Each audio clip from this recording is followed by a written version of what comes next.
Thank you all for being here. It's so exciting to be talking about planting a native grass lawn. So I'm just going to go ahead and jump right in so that we can maximize our time together, and you can get all the information that you need to be successful this summer. All right. So what I'm going to be covering today is why should you replace your high water lawn or install a native grass lawn if you're starting with a different type of landscaping. I'll go over some of the more common native grasses that are used in irrigated landscapes. I'll talk about how to prepare your site and then how to install and water the new seed and provide you with some resources so that you can be successful with your project. All right, so we are going to start off with a few poll questions. The first question is, how much time do you currently spend on yard care each week during the summer?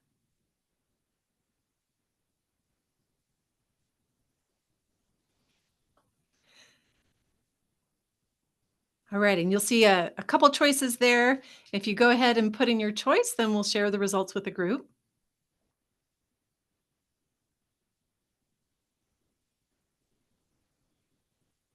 And I've had a question about audio. If anyone is having additional issues, please send me a question. But I can hear you okay, so I think we're good. Okay.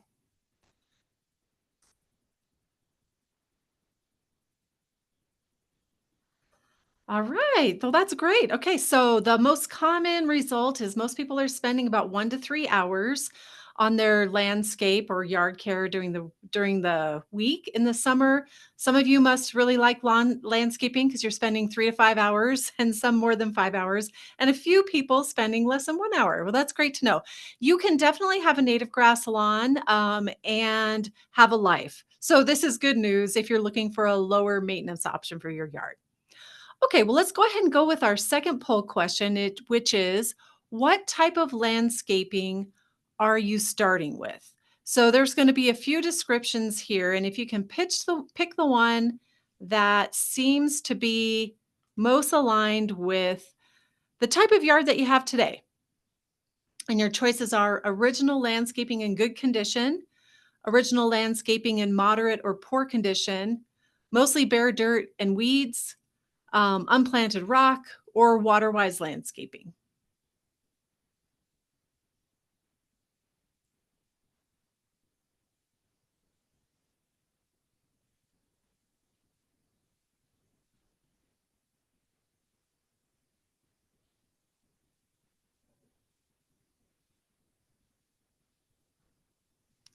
All right. Okay. So, yes, this is very common with what we see with people who are interested in native grass lawns. A lot of people have a landscape that might have been installed with a house, but they're struggling with a little bit to keep in good condition. A lot of people who have bare dirt or weeds are looking to revegetate. Or people who are having water-wise landscaping, that native grass lawn can certainly complement that. And then those of you that have original landscaping in good condition, this is certainly a good option to consider if you're looking to change over your high water turf to something else. Okay, great. Well, we are going to move on here with one dramatic pause. Okay, so I want to just start off by saying that there's been a lot of conversation in Colorado recently about high water turf grass, and they do have a place in our state, particularly for areas where they're used regularly. If your kids play soccer, high water turf grass can be the best ground cover that we have to be able to support that type of type of use.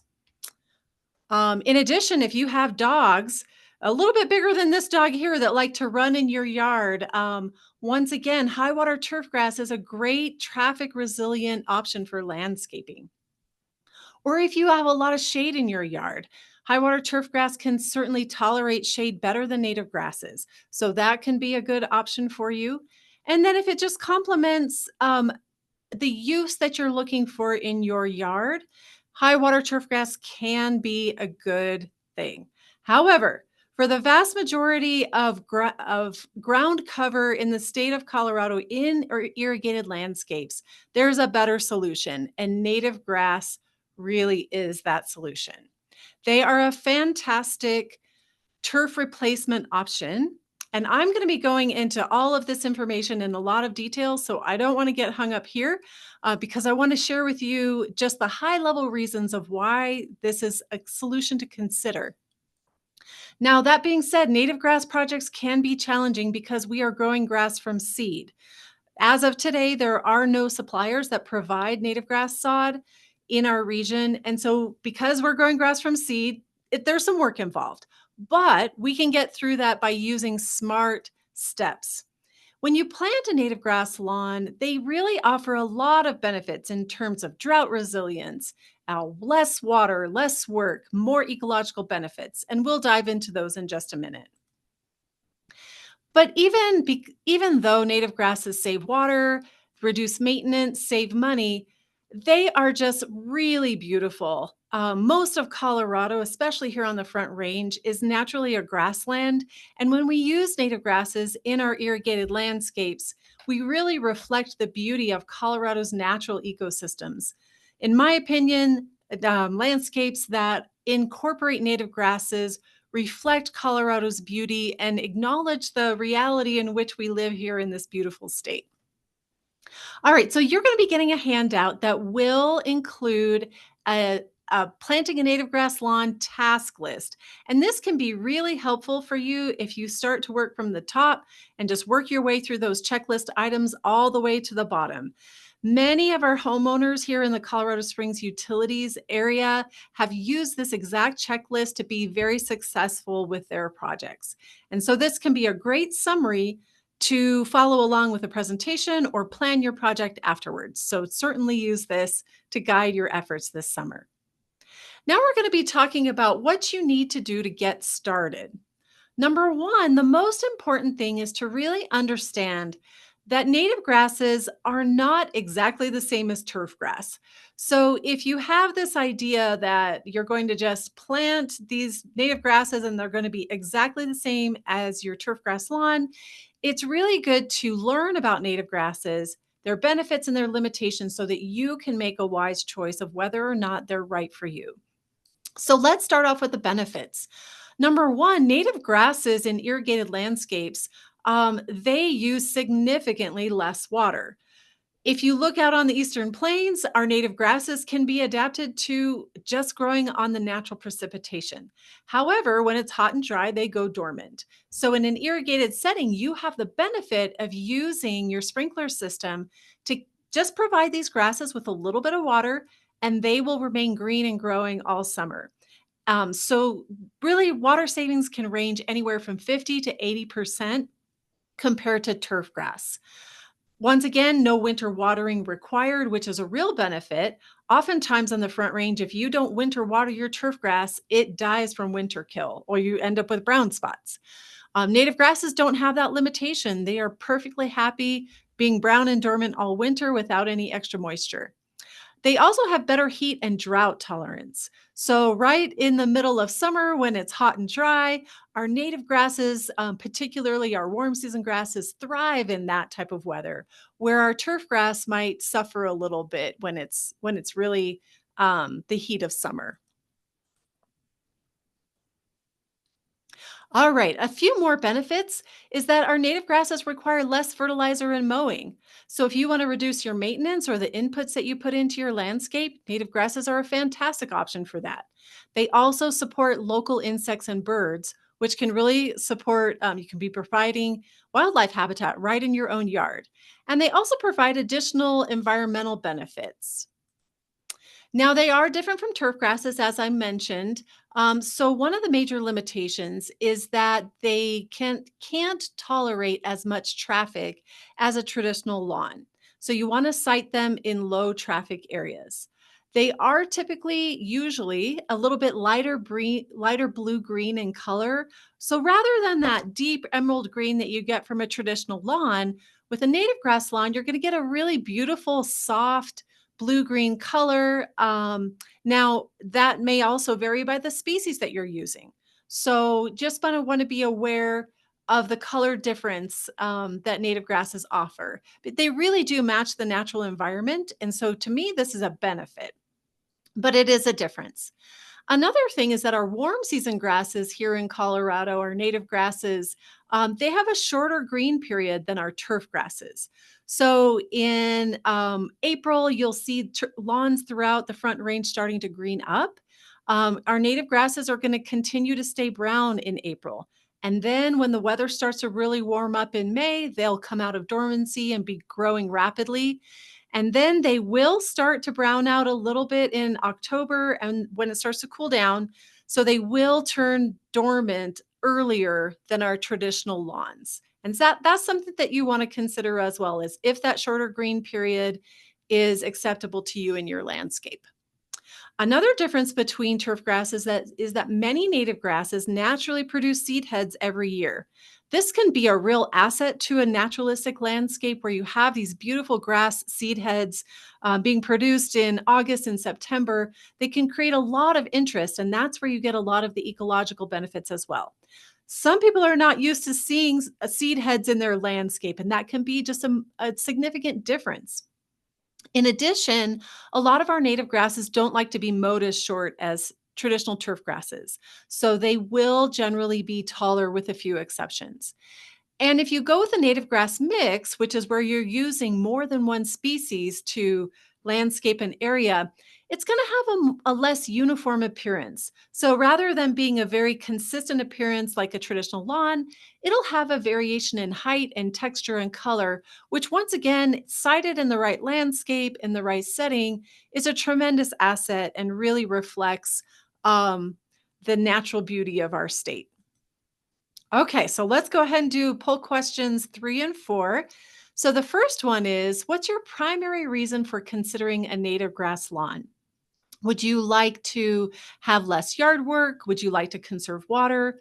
Would you like to have a more drought tolerant ground cover or one that is more resilient to Colorado's weather? Are you interested in having native plants in your yard? Or are you interested in just incorporating a much more naturalistic landscape style around your home?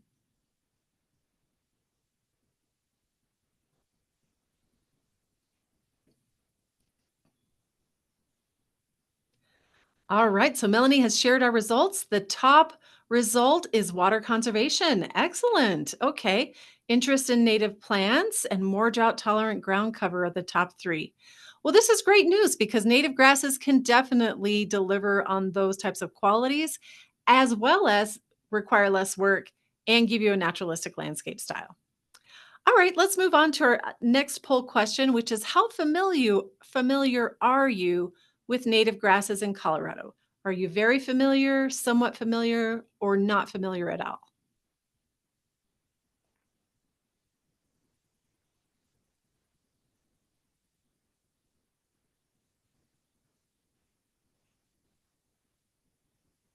Okay, we have a few people joining us tonight that are very familiar, but most people that are joining us are somewhat familiar or not familiar at all.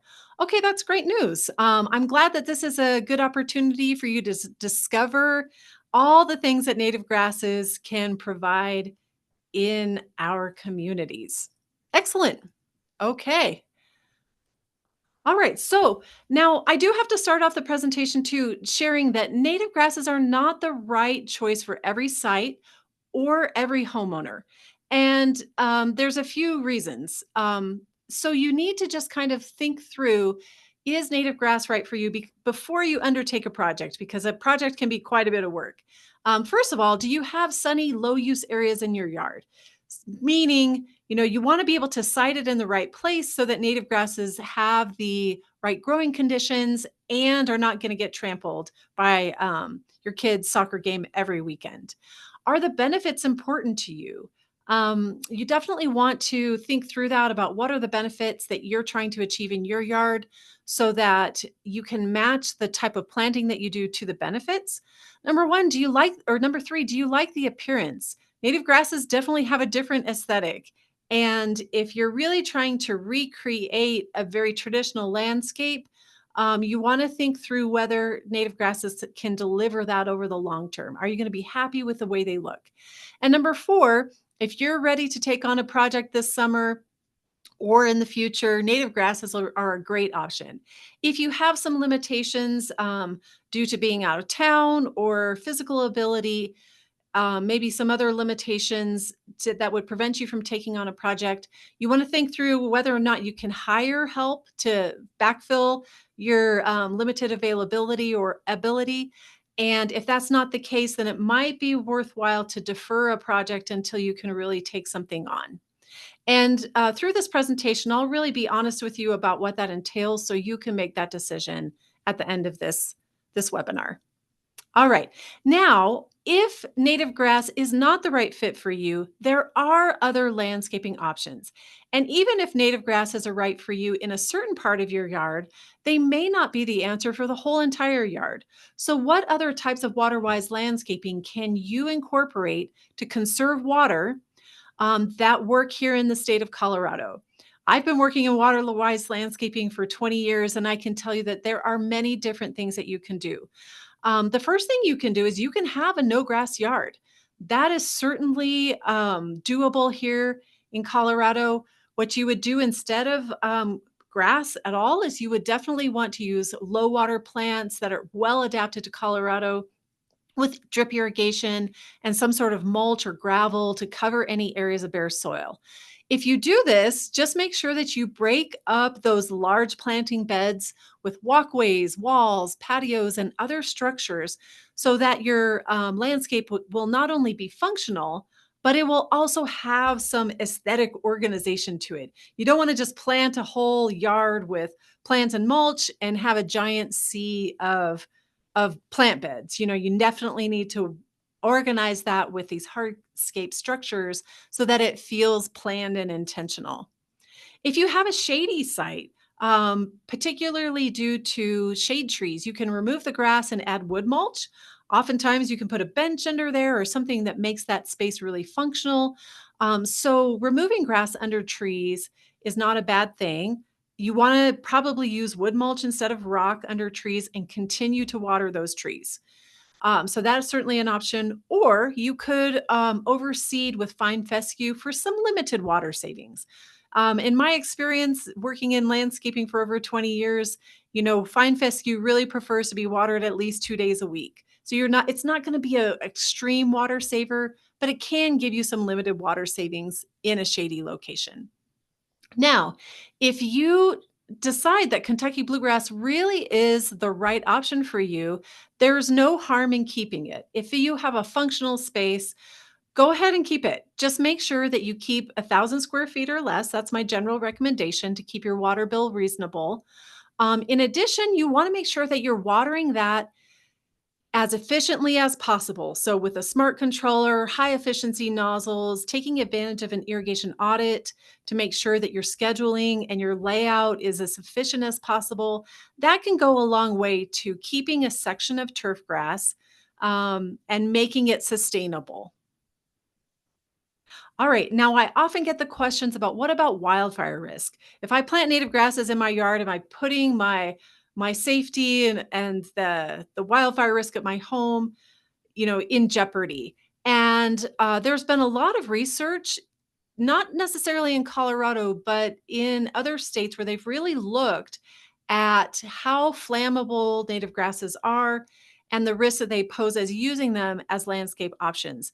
And the research from Idaho has shown that native grasses, particularly buffalo grass and blue grama, can be an excellent ground cover for fire risk between 5 and 30 feet from a home. So in that zone, that's not necessarily exactly right up against the house, but the next zone out, um, that can be a great place for native grasses. Just make sure that you limb up trees, separate the native grasses from shrubs that are highly flammable, and you definitely want to irrigate them periodically in the summer to keep them green. If they're green, they're very unlikely to burn. And then in the fall, when they turn brown, you probably want to go ahead and mow within 30 feet of your home just to reduce the flammable material. We do have an excellent webinar that's recorded on this topic at coloradonativegrass.org that you can listen to and determine if this makes sense for your location. All right, so now I'm going to share with you how native grasses can be used from a design perspective, because you may be interested in incorporating them into your landscape, but a little fuzzy about how you can do that and make them look good. So let me walk through some options with you. Number one, you can use native grasses for a lawn replacement, particularly in front yards where we're not using them all the time if you've got dogs or kids. So they can work just as a straight one for one lawn replacement. They are going to look a little different than your traditional lawn, but that is certainly a good use. Another thing you can do is if you have a large lawn today and you want to just reduce the size of that lawn and keep some Kentucky bluegrass, then in the area where you remove the lawn, you can plant native grasses. We would call that a turf grass reduction. And then the native grass becomes the ground cover in the area where you had turf. In this particular landscape, this is a very high end community here in Colorado Springs. And they reduced the Kentucky bluegrass to just a limited area around the home. And then in a large area farther away, they installed blue grama, and it's a very beautiful landscape. They were able to reduce their water bill significantly by doing this turf reduction. If you have large areas and narrow strips, particularly the parkway, if that parkway is sunny, native grasses can be an excellent option. You know, we often talk in xeriscape classes about using grass as a throw rug. Well, if you're using native grasses, you don't have to limit yourself to a throw rug. You can install native grasses over a large area and still be using water at a very sustainable level. So, any areas that are large or narrow strips are excellent places for native grasses.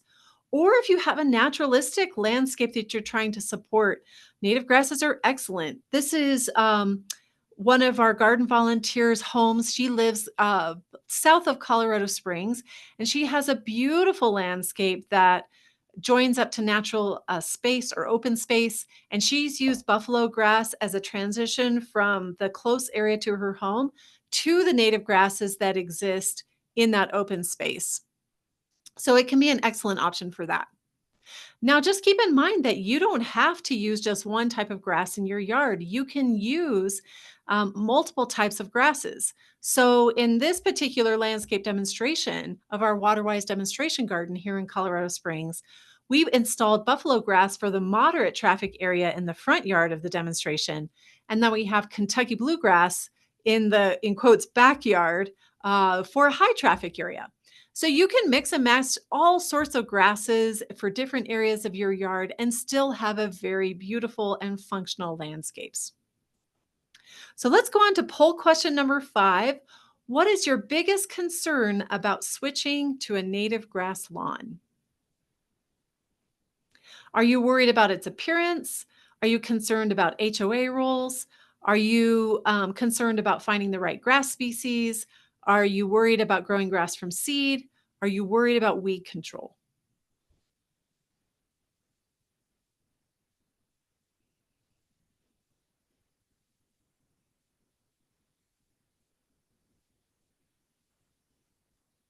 All right, and the results say that people are not concerned about the appearance and HOA rules very much, more worried about finding the right grass species, growing grass from seed, and weed control.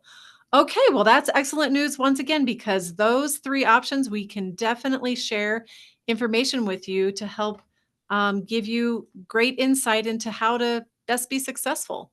So let's go ahead and move forward. All right, so I did want to share with you that the Native Grass Working Group is a collection of professionals that has been collaborating with across organizations to provide better information to Coloradans about using native grasses in irrigated landscapes in the state. And there are some fantastic tools. This is a new website that was published at the end of July 2024. And I'm really proud of this accomplishment because it's got some fantastic solutions for you. Now, it is really targeted towards large scale projects, not necessarily homeowners, but I think you can still glean a lot of really good information out of there. It's got a selection tool that you can use to help guide your decision about which grasses to use. It's got some excellent photo galleries that can help you showcase what projects look like, as well as case studies. We have a few videos on there from the Native Grass Working Group educational sessions.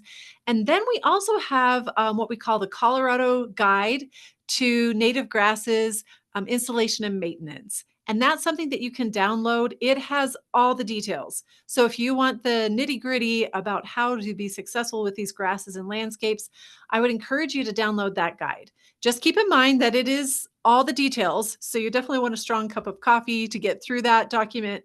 But it's chock full of great information that we collected from a large number of professionals who do these projects well in our state.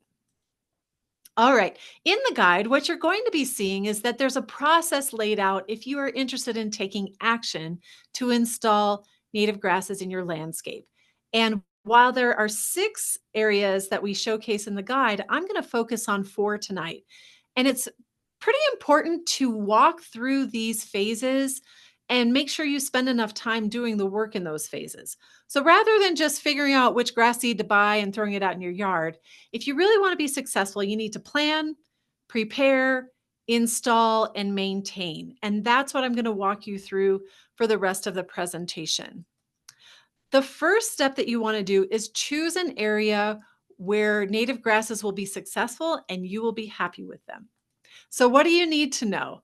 The first thing you need to know is that you want to choose the site carefully. So, what are you looking for? You're looking for sunny, low use areas.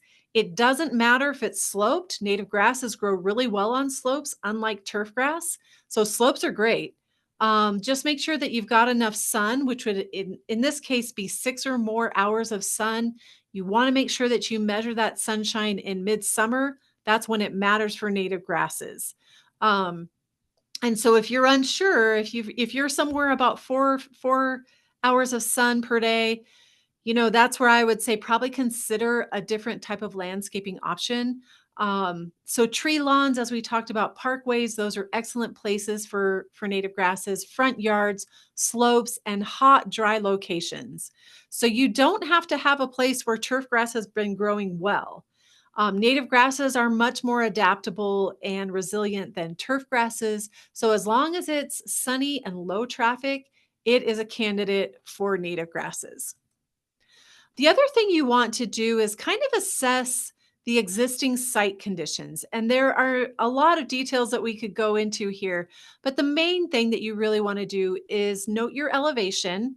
So if you're above 6,500, 6,800, 7,000 feet in elevation, definitely that's something you need to know because then you're going to want to match the grass species that you choose with your elevation.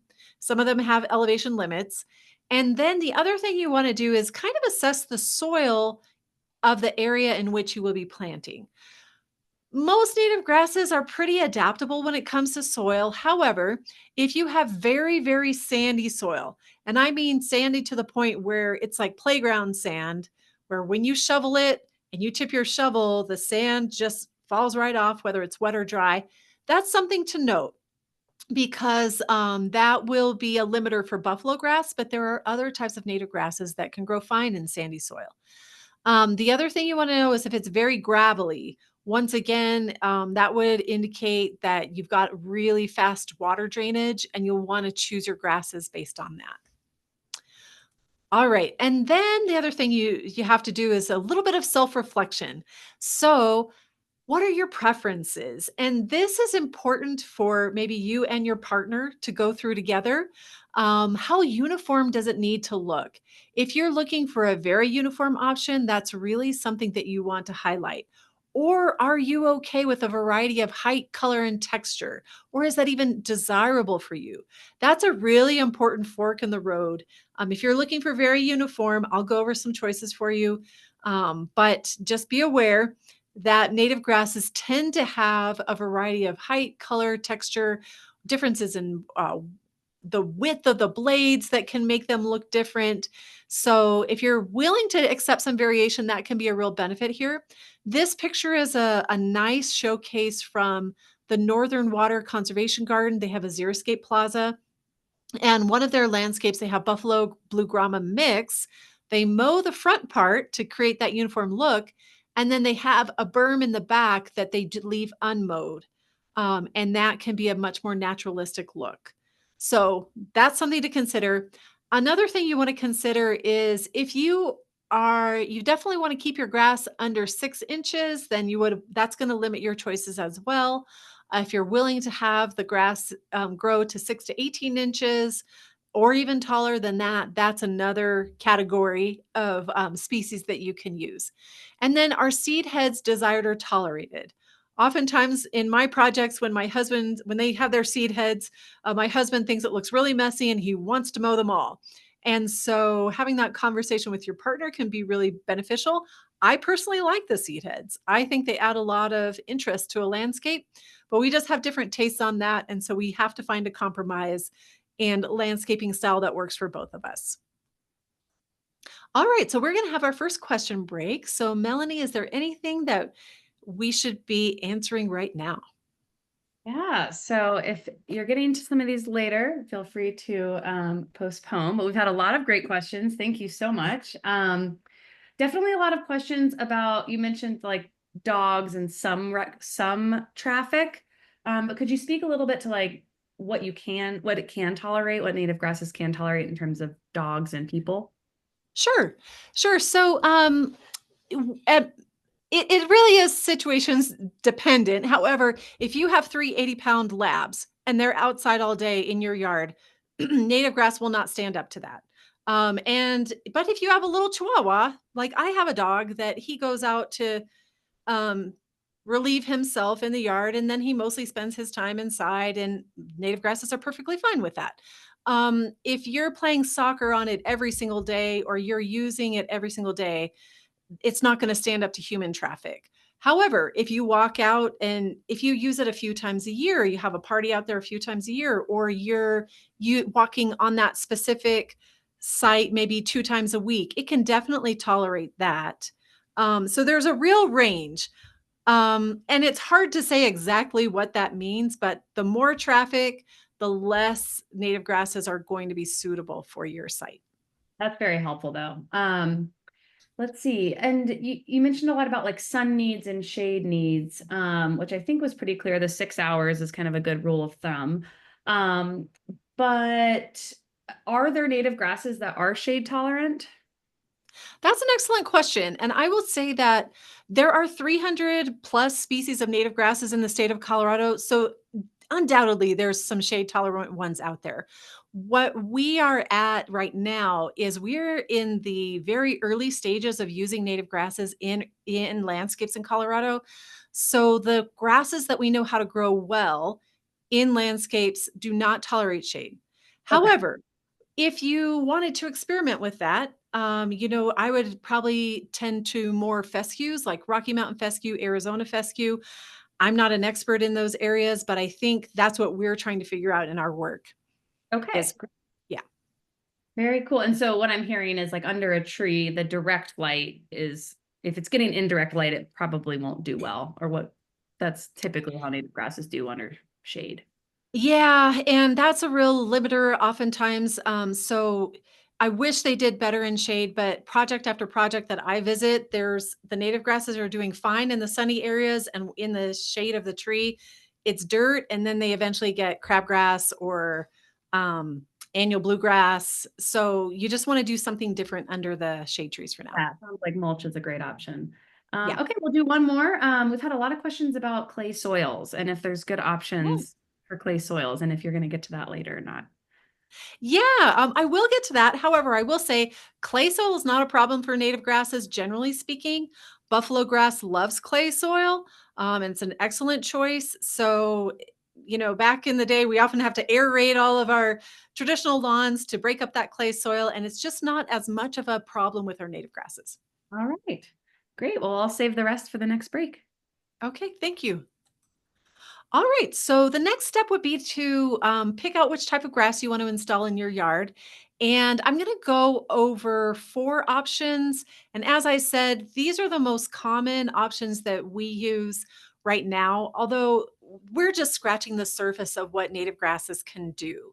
Now, I will say that because I am a water conservation professional, I am really focused on the native grasses that can save us at least 50 to 80% irrigation wise.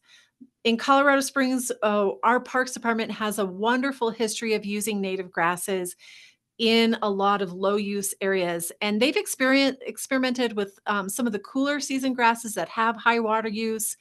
In my opinion, because I'm coming from that water conservation perspective, I kind of move away from those mixes and more towards the ones that I'm going to tell you about. And I've used all of these in projects that I've done personally, as well as projects that we've supported financially. So, we're going to be talking about buffalo grass. We'll talk about blue grama. We'll talk about mixing the two of those together. And then we'll talk about using a native shortgrass prairie mixture. And then I can talk a little bit about other mixtures or species if you all are interested. Um, but we'll focus on these because these tend to work really well for many landscapes. So this is my coworker's yard. If you all know Scott Winter, he's a fantastic landscape designer, and he has this beautiful buffalo grass lawn really close to UCCS. Buffalo grass is probably the best option if you're looking for something that's very lawn-like. It is my go-to option, especially if you're under 6,800 feet in elevation. It only grows 3 to 6 inches tall. And so you can mow it once a year. I'm sorry, mow it once per month, water it once per week, and fertilize it once per year. So it can make a fantastic lawn replacement. It is adapted to low or moderate traffic areas. So if you're looking something with a little bit more traffic tolerance, buffalo grass is a good option. And the reason for that is that it has runners. So it has these stolons that grow over the soil. So if something causes a particular area to get a bare patch, then that grass will fill in over time. His kids, he has two daughters, they do play in this lawn occasionally. Um, and the lawn is able to withstand that. But I wouldn't say it's as high traffic as a cool season turf grass lawn. And buffalo grass thrives in clay soil. So, in fact, if you have very, very sandy soil, buffalo grass is probably not a good option for you because it needs some clay in the soil to really grow well. So other benefits, minimal mowing required. It spreads well. So if you have a slope that you're trying to vegetate, that stoloniferous characteristic can really be beneficial. Tolerates moderate traffic, and then it can handle occasional flooding in a stormwater area. So if you have a swale or a low part of your yard that collects water, buffalo grass can withstand that. I wouldn't put it in a spot where it's consistently wet because it really is an Eastern Plains type of grass. It likes hot, dry during the summer. But it will be okay with clay and it'll be okay with temporary flooding. I would say, like, once every 2 weeks, if it gets flooded, that's fine. If it's more often than that, I would go to a different grass. The second option that I would highly recommend is blue grama grass. Now, blue grama is not traffic tolerant. It's a bunch grass. And so what that means is that that individual seed that germinates, it'll grow up and produce a plant. And then year after year, that one little plant will get a little bit bigger around over time, but it'll never fill in like a sod. The way that you get a lawn-like look with with blue grama is that you have a really even germination across the area that you're trying to seed, and it can create a beautiful, low maintenance, low traffic lawn. But it will not fill in bare patches if bare patches develop later. So the trick is getting it to germinate consistently over an area. Now, the other thing you won't need to know about with blue grama is that it grows best when it's mowed 3 times per year or less. So in this beautiful photograph, this was a landscape that was designed by Loretta Mannix. This is a beautiful landscape where she did a really nice plant bed and perennial combination on the right and has blue grama on the left, but you can see that they're leaving it a little bit taller. And I would definitely encourage you to set that into your expectations. I have tried for many years to mow blue grama like a lawn and it declines over time. So put it in an area where you can mow it 3 times or less during the year. It is a little bit taller. So without the seed heads, it is 6 inches. With the seed heads, it's probably 18 inches. I think it's really gorgeous. It can go up to 8,500 feet in elevation, so it's a very adaptable grass. It's not limited like buffalo grass. And the other benefit, excuse me, of blue grama is that it's very adaptable to many different soil types and growing conditions. So as long as it's sunny, blue grama is less picky about soil type. I did a project on a very, very sandy site. I did just straight blue grama, and the grass has thrived for years. So it can be a great solution for that, as well as gravelly soil. Um, yeah. And then you can also mix the two of them together. This is Wildflower Park in Colorado Springs. And this is an area where they seeded in buffalo grass and blue grama together. The benefit that you get is a little bit earlier spring green up from the blue grama. You get the height and the seed heads of the blue grama, and you get the fill in of the buffalo grass. So it can be a great, if you're looking for a low grow, low maintenance knit mix for natural areas, this can be a fantastic mix. The grass blades look very similar, so it blends really beautifully. It's good for full sun sites up to 7,000 feet. And once again, if you don't know what the soil type is in an area or it's variable across the site, I would probably go with a buffalo grass and blue grama mix. It can look quite uniform over a site as well. Once again, I think that the buffalo grass blue grama mix looks quite a bit more uniform than mixing 6 or 7 species together. So if you're looking for something that looks a little more consistent, I would consider this mix. It can be mowed like for a lawn-like look or left natural, and you can do that in strategic areas of the site. So you can mow one area and not mow another and get a combination of looks. You can also decide, halfway through your project, I like the seed heads, I'm just going to let it all stay up. Or 2 to 3 years into it, I don't like it, I'm just going to mow it continually and the buffalo grass will take over. Tolerates moderate traffic due to the buffalo grass. And then because of the blue grama, it'll grow to 6 to 18 inches tall with the seed heads. So I really like this combination. If you don't want something tall, I would probably just do straight buffalo grass. But if you're willing to go for the height and you have variable conditions or the soil is leaning towards sandy, I'd probably go with this mix. And then the other mix I wanted to talk about is something that we call a shortgrass prairie mixture. Many different seed vendors have a mixture that is similar to the types that you can find from other folks, but it usually includes a mixture of 6 or 7 grasses that would include buffalo grass, blue grama, green needle, side oats grama, western wheatgrass, and maybe sand drop seed. So by mixing those grasses together, you're going to get a much more naturalistic look. This is an area that was a project I did at our Waterwise demonstration garden. We watered this for 3 years and then we stopped. Might have been 2 years. And it has a much earlier spring green up because of the western wheatgrass. It greens up in early April.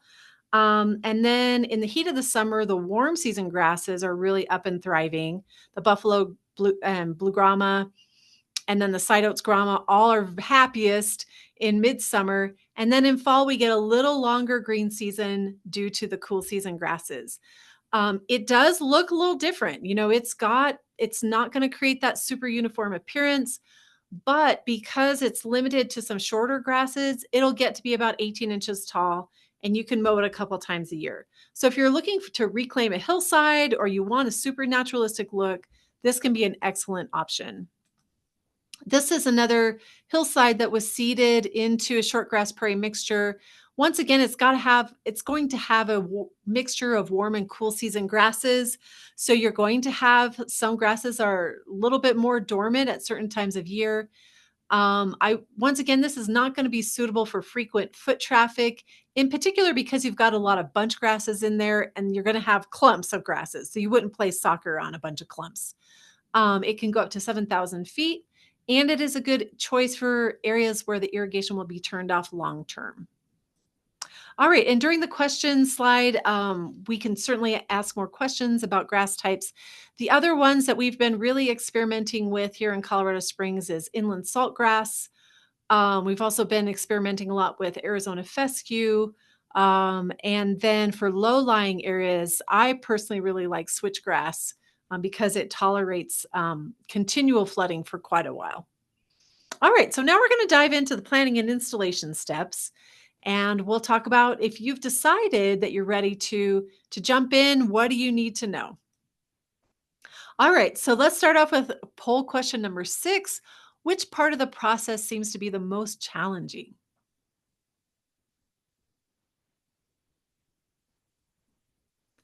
And our options are planning the project, preparing the area, planting the seed, watering to germinate and establish, or weed control.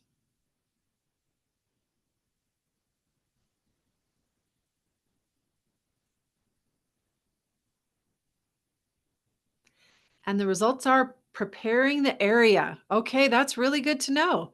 Excellent. Well, we'll focus on that to make sure you have enough information there. What planting the seed does not seem to be much of a concern, so we'll just spend our time on the important topics. All right.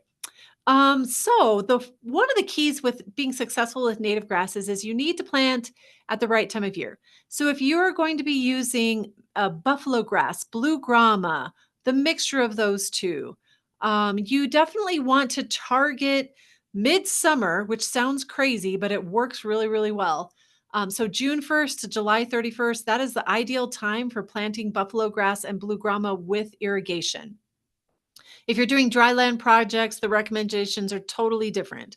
So, but with irrigation, that midsummer time is the best because these grasses love it when the soil is warm. If you plant them in early April, they will just sit there and the birds will eat them. So you want to plant them right before conditions are ideal. So don't do it in early May, April, forget all that, just do it midsummer. In particular, if you should cancel all your 4th of July holiday plans, just don't plan on doing anything except for seeding your yard, and you will have fantastic germination. If you're using a native grass prairie mix, then you can go up to August 31st. But with the warm season grasses, I've tried that and it just leads to project failure. If you live in a low elevation area in northern Colorado or other parts of the state, you can push that July 31st deadline maybe 2.5 weeks, maybe a month, um, if you if the conditions are really warm that year. If you seed too late, what happens is the seeds will germinate, and then they'll grow into tiny little plants that won't make it through the winter, and you'll have to reseed the following year. So try to plan for that target date in order to be successful. Now, preparing the site, if you have any existing vegetation at all, so if you're working with new construction, you can do your fine grading and then seed. If you are working with any sort of existing vegetation, you need to either remove it or kill it, and then manage any soil compaction if that is warranted on the site. So I often get the question, well, I haven't watered my yard in years. Can't I just throw out the native grass seed and like expect it to compete and just take over my old lawn?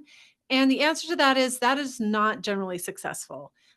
Kentucky bluegrass just is more competitive than native grasses when we put irrigation and any inputs into those systems. So you want to remove it or kill it and then do your seeding. So your options for removing it are using a sod cutter and hand digging. And so a sod cutter is just a machine that you can rent. It has a blade on it that cuts the sod, usually 2 inches deep or so. And then you essentially end up with these strips of sod that you can dispose of or recycle somewhere else or hand over to your neighbor, even. Um, just be aware that sometimes when we see projects where they've used a sod cutter, you will get turf grass regrowing from all those runners in the soil or the existing roots. So my suggestion would be sod cut it, maybe do a little bit of water, see what comes up, and then deal with anything that's left. You can certainly hand dig in the area, just make sure that you have the physical ability to do that and that the size is reasonable.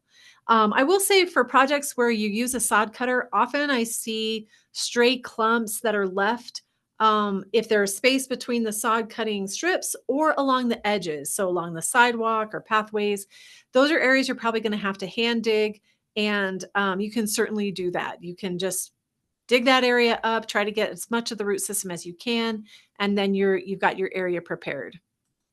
Um, you can also kill it and leave it in place. And this is an option that I use quite frequently. You can either spray it and leave it in place, or you can use cardboard or a tarp.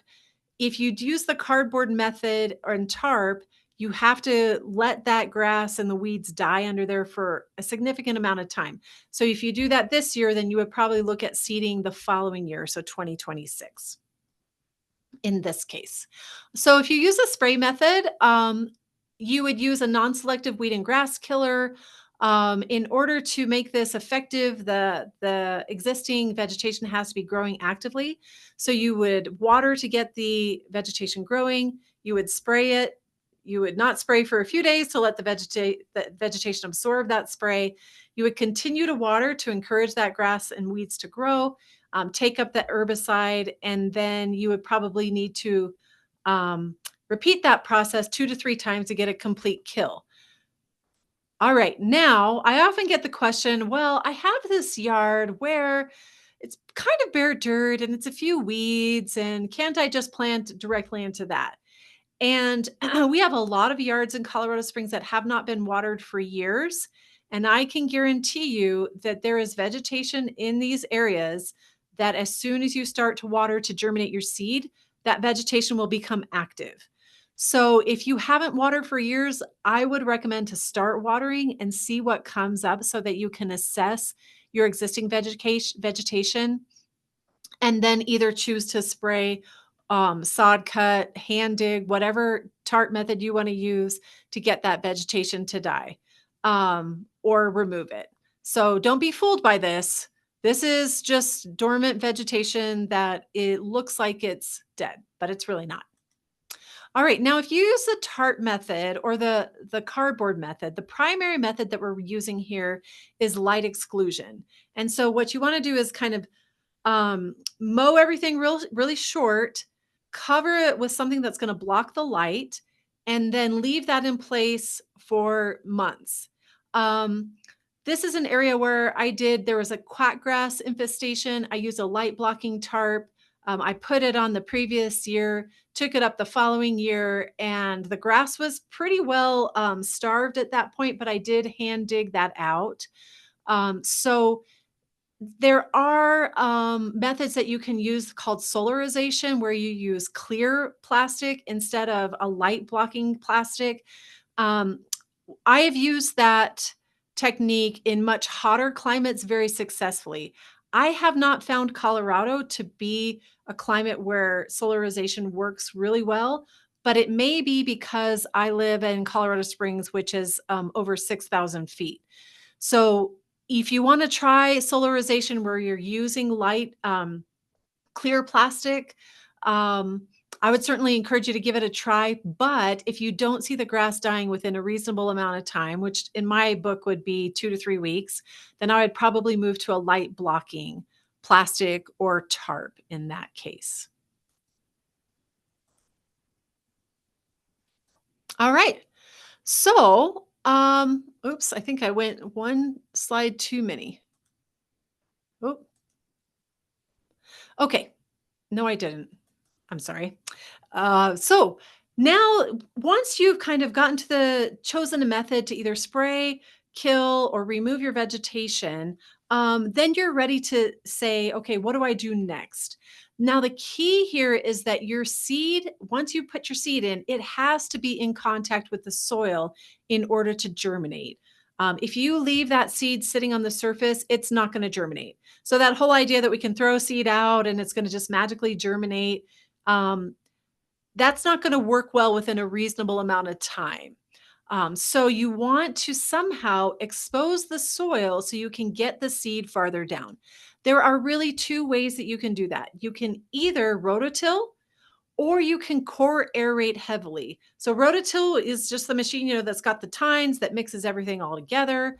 A core aeration machine is a machine that comes through and punches holes in the soil and vegetation and deposits them on the surface.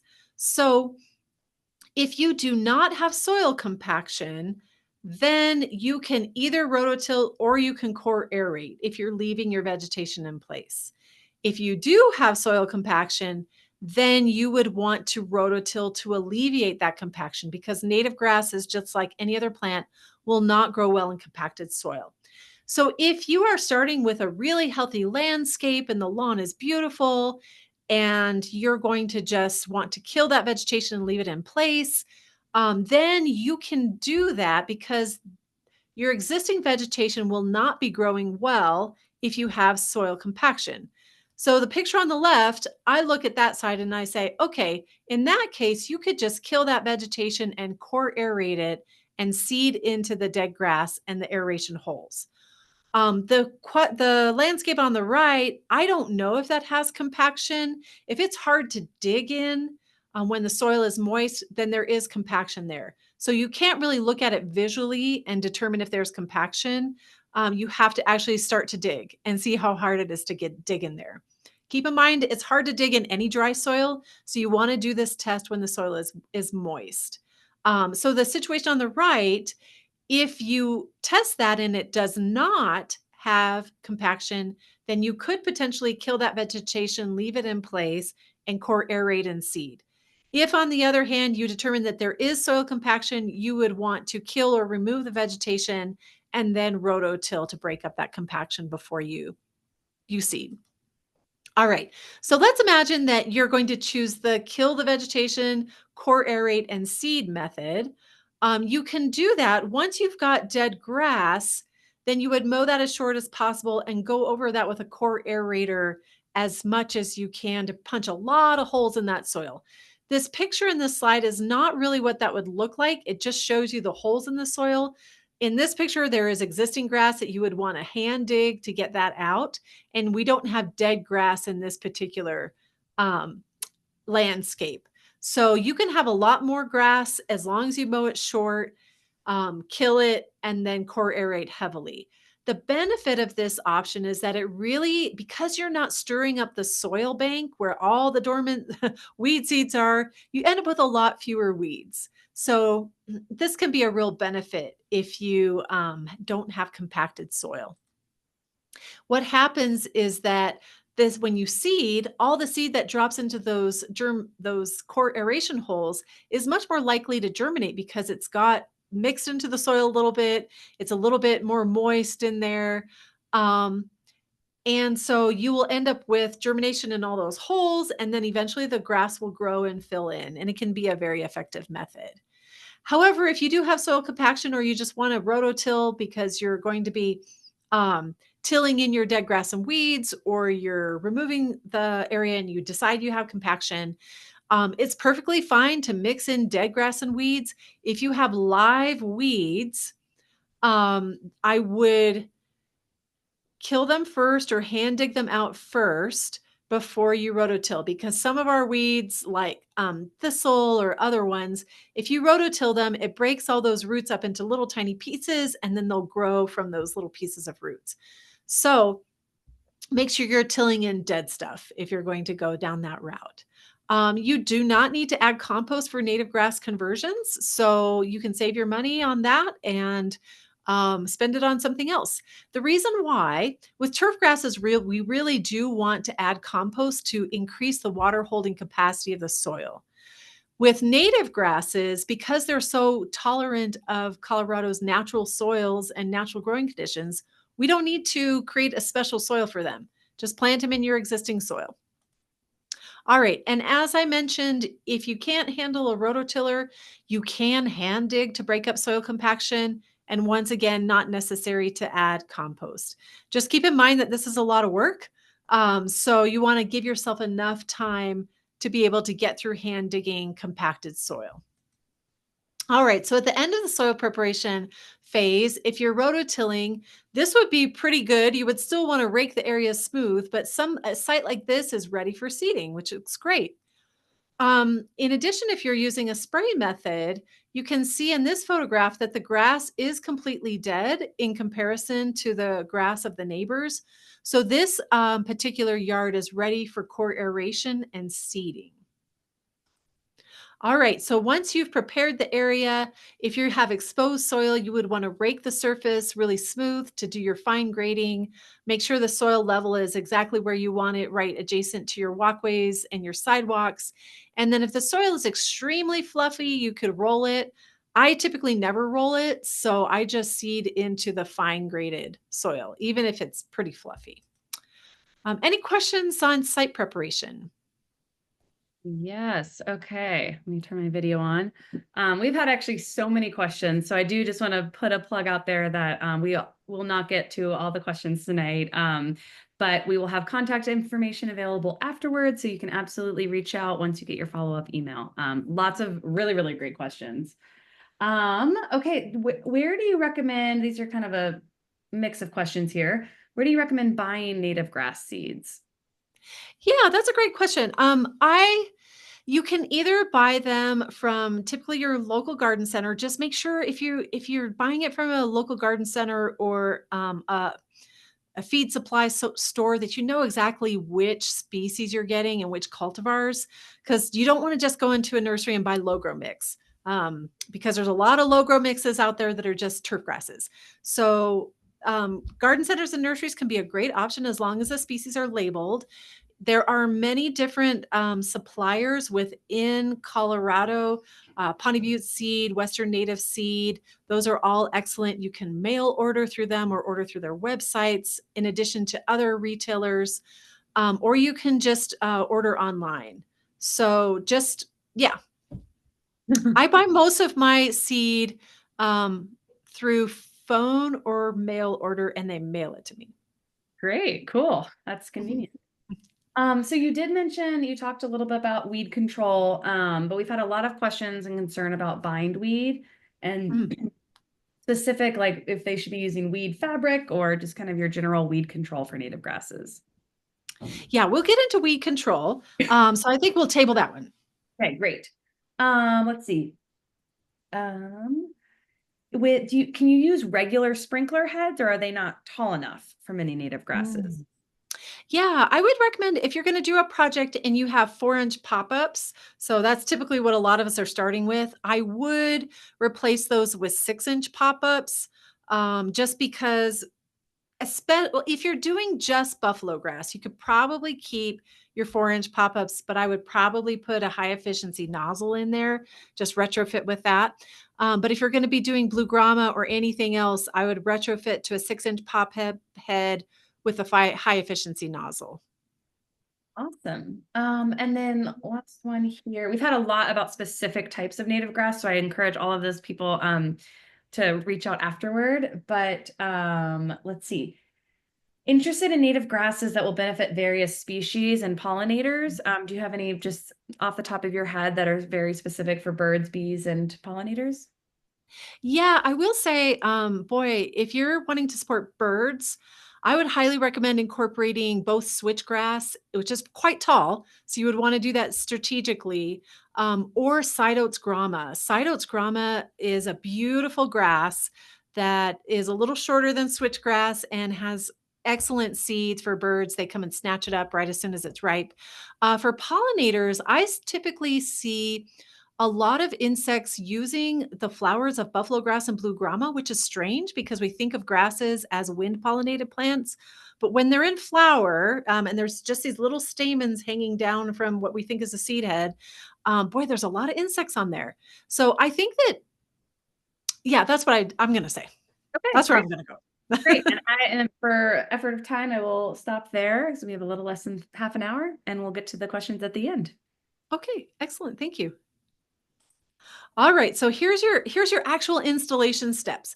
So you've prepared your area, you've killed or removed all the existing vegetation, you've done your fine grading. I would just go ahead and with the day you're seeding, just rake through. It's going to be a raking day, so I would rake it just to make sure that that grass is or the area is broken up a little bit.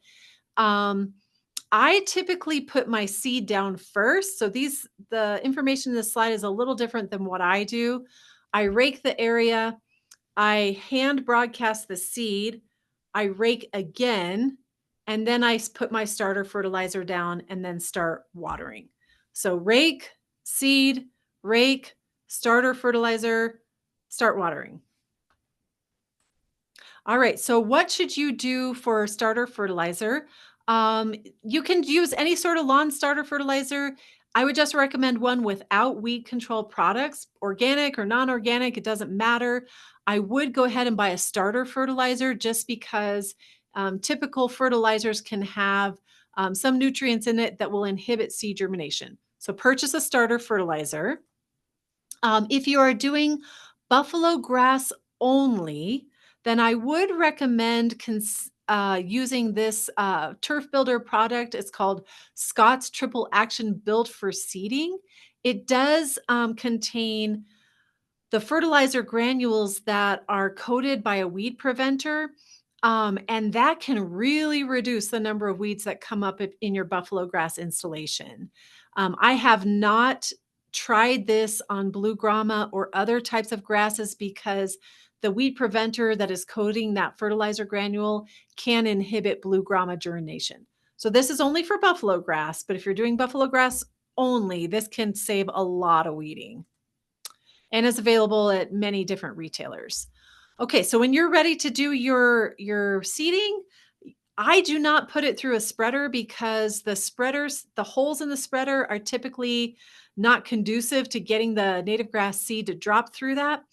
Blue buffalo grass is too big and blue grama is too fluffy. So I just take my bag and I spread it by hand. So you're kind of sprinkling Parmesan on a pizza is what you're going for there. And you want to do that in several different directions to avoid bare spots. And it's really the fun part of these projects. If you have a large area, you might want to get a contractor to come in and slit seed or drill seed. But typically, you would have to contract with somebody to do that work.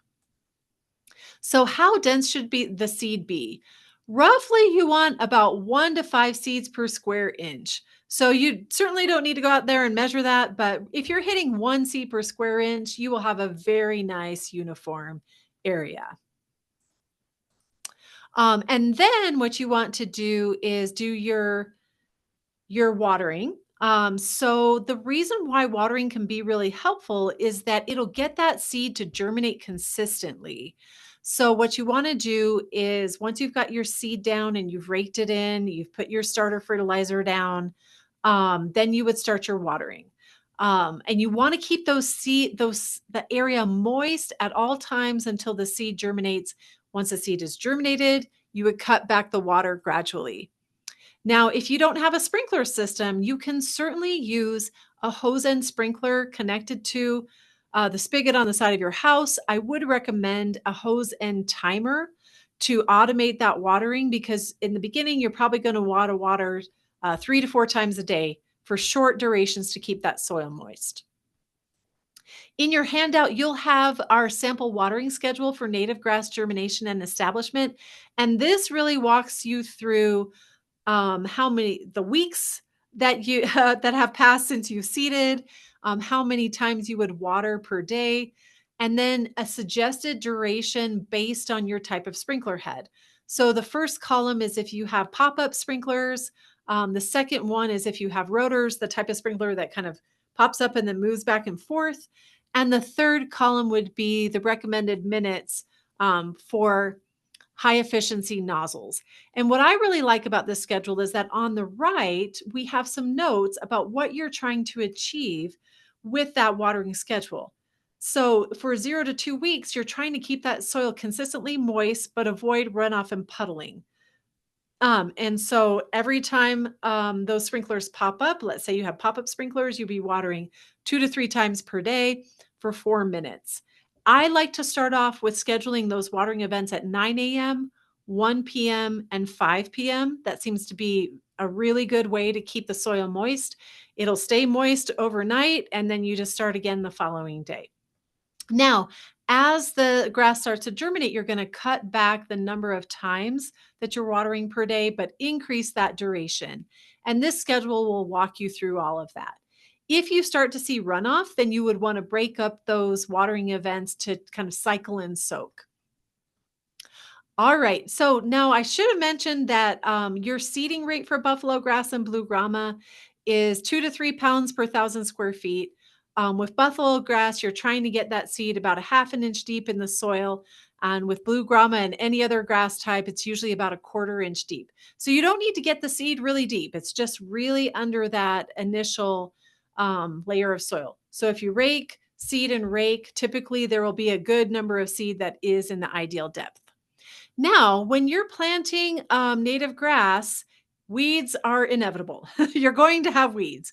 And so it's just something, a process to embrace, and something to really be aware of.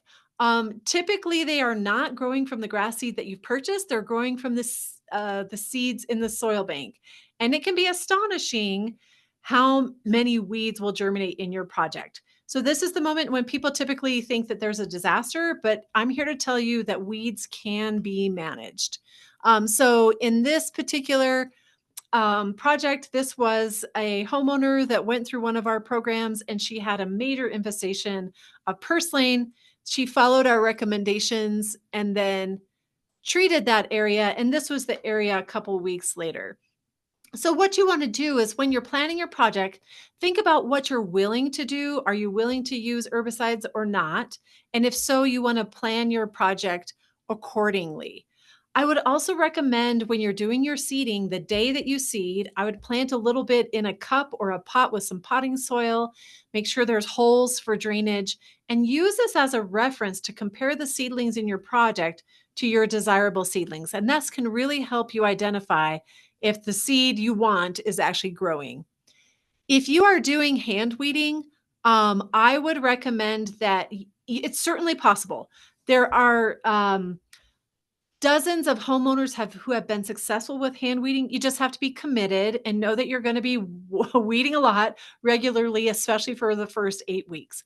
I would invest in a soil knife, and I would probably not convert more than 1,000 square feet. 1,000 square feet to hand weed in one summer, it would be a lot. So I might even just go for 500 square feet to know that you can get through it. But what we hear from people over and over again is that if you stick with it, the weeds will decrease as the grass matures and fills in over time. So it certainly is a possibility. If you are willing to use herbicides, then I would just recommend do not use regular lawn weed killers. I find that carfentrazone, which is sold as Quicksilver online, is really effective for broadleaf weeds, and you can apply that 7 days after germination. So in this type of situation, you can use Quicksilver and take out all those broadleaf weeds. It's very safe, and to the applicator and to local ecology. So I personally use that uh, fairly often. And then if you have grassy weeds like quackgrass, crabgrass, green foxtail, stink grass, then you would probably be looking at using quinclorac, which is sold as Drive or under other product names for those grassy weeds. And I would recommend online retailers for those. There's another product that I did experiment a lot with this past summer. It's called Celsius WG. What's nice about this is it's sold in single use packets. So you can buy a single dose for less than $20 and it will cover 2 to 4,000 square feet. It is labeled for buffalo grass. I have used it on blue grama, but definitely you would want to test that on your own site to ensure that it's safe for the grasses that you're installing. But has been a useful tool. Just make sure that if you are using herbicides, you're following the label exactly and using all the PPE or personal protective equipment required by that label. All right. And then what you would want to do is if you've got this is a project that we worked on at our demonstration garden. We installed buffalo grass, and it was slow to come in and it had weeds for a while. We really turned the corner with this project when we started fertilizing for rapid growth. With native grasses, you don't want to fertilize them regularly long term. They don't need it. But if you're doing a project where you need the grass to fill in a reasonable amount of time, I would recommend using just a standard lawn fertilizer. It can be organic or not organic. You can use up all your starter fertilizer that you purchased, but I would just recommend applying one-fourth of the recommended rate once per week until you get solid ground cover with that grass. Let me just showcase what it will look like, and then we can take a few more questions. So with blue grama, it germinates really quickly. It'll germinate in 5 to 7 days. This was 5 days after seeding in 2014 when we did this project. So really fast germination. Within a couple weeks, we definitely had grass seedlings throughout the area. And by August 27th, so within 2 months, we had full soil cover, and it's been a beautiful plot of grass ever since. So, one of the benefits of including blue grama in your project is you can really go from germination to complete soil coverage in that first year.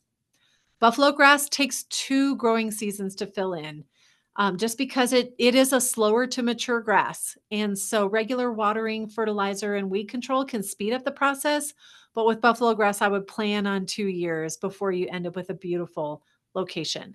Now, just keep in mind that this area started like this, but today it's really, really beautiful. It's a thick plot of buffalo grass. It's gorgeous. So if you really want buffalo grass, stick with it. You will be happy with the product at the end. All right, with our last poll question, I just wanted to ask one more thing. After learning about native grasslands, how likely are you to plant them in your yard? Very likely, not sure, or unlikely?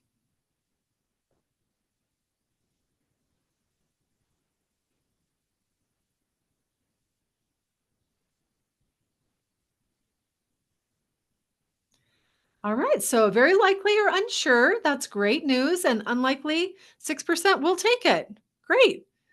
All right, so I think we can take a few more questions. Right, great. Let's see how many we can get through. That was awesome. I feel like I am ready to go in my own yard. Yay. Okay, let's see. Well, an easy question here. Have native grasses done well with chickens in the yard before? Do they tolerate? Oh, I guess that's a great question. I I imagine don't the know. breeding Yeah, process. I have 5 chickens, but I haven't really put them out on native grass. They'll have to let us know. Great, report back. So you did mention for larger areas, possibly doing hydro seeding. Is that correct? You Um, can do hydro seeding, yeah, for larger areas. If you're gonna hydro seed, I would just have the applicator, make sure that they clean out the tank before they get to your site, so you don't get contamination from other species, and double the seeding rate.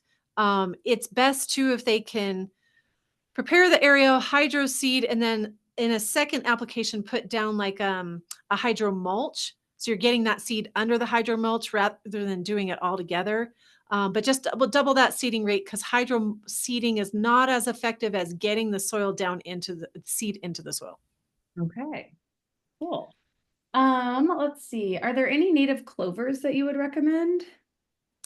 Boy, that's outside of my experience. I don't know the answer to that. No worries. Which native grass would you say is the hardiest? Oh, hardiest. Well, they're boy, they're all super resilient once they're established. I mean, you can not water them for years. Wow. Um, yeah, and so that's one of the benefits is that if we go into a drought situation, you could not water that, especially if there's a sprinkler failure or you have a life situation where you can't water. Native grasses can be dormant for years and they'll just turn green when precipitation or moisture returns. So it's usually not water. I'd say what limits them is elevation and soil type. So if you're high up in elevation, I would look towards more of the mountain mixes that are native grasses there, and that might be more specific to your part of the state. Great. So we you did mention the Northern Water demonstration landscape, which I've been there and it's absolutely wonderful. I definitely recommend it to everyone here. Is there a list of other demonstration sites in the area that you would recommend? Yeah, boy, there used to be a plot on Boulder County open space. I don't know if that's still there, but they had some really nice alternative grass plots. I don't know where that was, but it might be worth checking with Boulder County open space. And then if you all are ever down in Colorado Springs, we do have a Waterwise demonstration garden off of Fillmore and I-25. And we showcase 12 different types of grasses here. So it can be worth a road trip. And we Cool. would love to show you around. I'll check that one out. As we've had a few questions about buffalo grass or just native grasses in general taking over flower gardens or veggie gardens or like the neighbor's grass. What are your thoughts on that? Yeah, and in general, I see the usually it's not the native grass that's taking over the Kentucky bluegrass, it goes the other way. So oftentimes it'll be a little bit of a challenge to keep the Kentucky bluegrass out of your native grass. Buffalo grass does have runners, so it will I don't see it invading flower beds, but what it will do is grow up onto a pathway or a sidewalk with all those runners. And we usually just come through and trim them off or edge them maybe 2 times in the summer, so it's typically not an issue. Okay. A couple questions about the prairie mix. Was that cold or warm weather? That a typical prairie mix, that is going to have cool and warm season grasses in it. So you'll have some grasses that are going to grow best in spring and fall, and you'll have some grasses that grow best in the heat of summer, which is really reflective of our natural grasslands. In our natural grasslands, we have mixes of warm and cool season. And the reason for that is some years it's cool and wet, and the cool season grasses do great. And some years it's super hot and dry, and the warm season grasses do great. So if you really want to create something that reflects our natural ecosystems, then having a mixture of warm and cool season grasses accomplishes that goal. Okay, awesome. Let's see, we had a few questions about the sprinkler times, which will be included in the handout. And then a few questions just about how deep you need to aerate when you kind of have that empty space. Yeah, so if you're going to core aerate rather than rototilling, you do not need to get deep holes because keep in mind that you're only trying to get that seed a half inch to a quarter inch deep. So it would be better to err on the side of doing a lot of holes than trying to get super deep holes. But what you need to do is water 48 hours before you core aerate, because if it's too dry, the core aeration machine just bounces off the top. So water 48 hours before either the landscaper is coming or before you're going to rent the machine. And when it's moist like that, you can definitely get deep enough holes.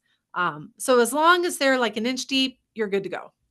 Great. And I know you said one of the herbicides you can use after 7 days. So does that not harm the new seeds? Yeah, that's what's incredible about that product is it takes out all the broadleaf weeds and it does not hurt the desirable seedlings at all. It is a bit pricey, so that can be a barrier for folks. But if it's within your budget to use it, it can be highly effective, particularly if you're going to be doing a larger area where Okay. hand weeding is kind of not an option. Can you comment a little bit on how to know if your soil is compacted? I know you said you'll take like a Yeah. powder. Yeah, the way that I do it is you want to find a time when the soil is moist, like after a good snowstorm, maybe 2 or 3 days after a good snowstorm, or after a good rainstorm, or after you've watered. So about 48 hours after you've gotten some moisture in the soil, and try to dig. If you can get the shovel into the soil, and a hand trowel would work just fine, or a soil knife or a screwdriver, even. If you're like, oh, yeah, that's not too bad, then you don't have soil compaction. If you're struggling to dig in that area, you probably have soil compaction and it's worth rototilling.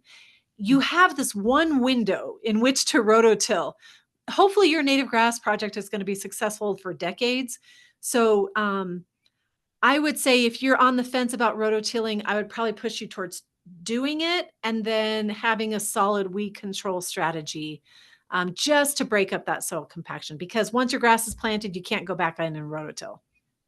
Okay, that is good to know. Would buffalo grass do well next to like a wildflower meadow? It would do well next to a wildflower meadow. However, you can't really, if you, I've tried this for years and I thought like, let's mix all these beautiful flowers in with these native grasses and it'll be amazing.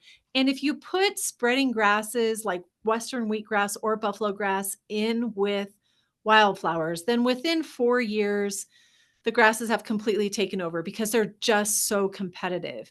However, if it's adjacent to an area that has wildflowers, that's fine. Just you would want to edge that or trim those runners back. If you want to mix wildflowers in, then you would be limited to hand weeding. And I would recommend blue grama for that because blue grama, being a bunch grass, will have its little spot where it's happy, and then it'll leave space for your forbs or your wildflowers. Okay. Cool. I guess we'll do one or two more here. Can you speak a little to some of the fertilizer products? We had a question about horse manure and just any other suggestions for fertilizer. Yeah, you can use just a standard lawn fertilizer for native grass. Um, that you can buy a synthetic product, or you could buy like a rich lawn that's more of dehydrated poultry waste. All of those work just fine. With manure, I would be careful unless it's really well composted, because especially horse manure has a lot of smooth brome in it because that's what a lot of our hay is. Smooth brome and orchard grass, and that is going to, if those seeds germinate in your native grass, it's going to look really funky. Okay. Um, yeah, so I would, if you know it's well composted and there's no weed seeds in it, then I would say yes. If you're not sure, I would save it for another use. Okay. And the last question is a big one. And I do not expect you to have the answer, but we've had a few questions around the HOA requirements and if you've seen much success with native grasses going in, specifically in HOAs. Yeah, I will say that if it's an individual homeowner within an HOA, then I would definitely talk with them and let them know what you're doing. They cannot prohibit you by law from installing native grasses. However, it's going to be a very different look and feel, and they're probably going to see what codes are applicable to your situation and probably force you to mow more. If the HOA board is on board with that, sometimes we see a whole community convert to native grasses, which can be a real opportunity for water and maintenance savings and more greater sustainability across the whole entire community. That is great to hear. And I know it's a hot topic right now, so we'll stay tuned, I think, to learn more. But that's very exciting. This has been so helpful and we've gotten some great feedback. People are very excited to kind of transform their space.